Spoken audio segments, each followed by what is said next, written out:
மேஷ ராசி அன்பர்களே, இன்று சந்திரன் உங்கள் ராசிக்கு 8ஆம் இடத்தில் உள்ளார். உங்கள் ராசி அதிபதி செவ்வாய் ராசிக்கு 6ஆம் இடத்தில் உள்ளார். இன்று உங்களுக்கு சந்திராஷ்டமம். புதிய முயற்சிகளை தள்ளி போடுவது நல்லது. கணவன் மனைவிக்குள் வாக்குவாதத்தை தவிர்க்க வேண்டிய நாள். சிலருக்கு சுப விரயங்கள் ஏற்படும். உடல் ஆரோக்கியத்தில் முன்னேற்றம் உண்டாகும். மேஷ ராசி அஸ்வினி நட்சத்திரம்.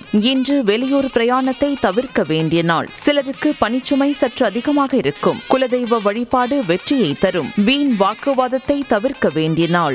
மேஷ ராசி பரணி நட்சத்திரம். இன்று கணவன் மனைவிக்குள் கருத்து வேறுபாடு ஏற்படலாம். செய்தொழிலில் புதிய முதலீடுகள் செய்ய வேண்டாம். அலுவலகத்தில் வேலை பளு சற்று அதிகமாக இருக்கும். கோர்ட் கேஸ் பிரச்சனைகளில் ஈடுபட வேண்டாம். மேஷ ராசி கிருத்திகை நட்சத்திரம். இன்று தேவையில்லாத அலைச்சலும் மன உளைச்சலும் உண்டாகும். வீண் பயத்தை தவிர்க்க வேண்டிய நாள். எதிலும் பொறுமையை கடைபிடிக்க வேண்டிய நாள். பூர்வீக சொத்து சம்பந்தமாக எந்த முடிவையும் எடுக்க வேண்டாம். உங்கள் ராசி மற்றும் நட்சத்திர பலன்கள் முழுவதுமாக காண டிஸ்கிரிப்ஷனில் உள்ள லிங்கை கிளிக் செய்யவும்.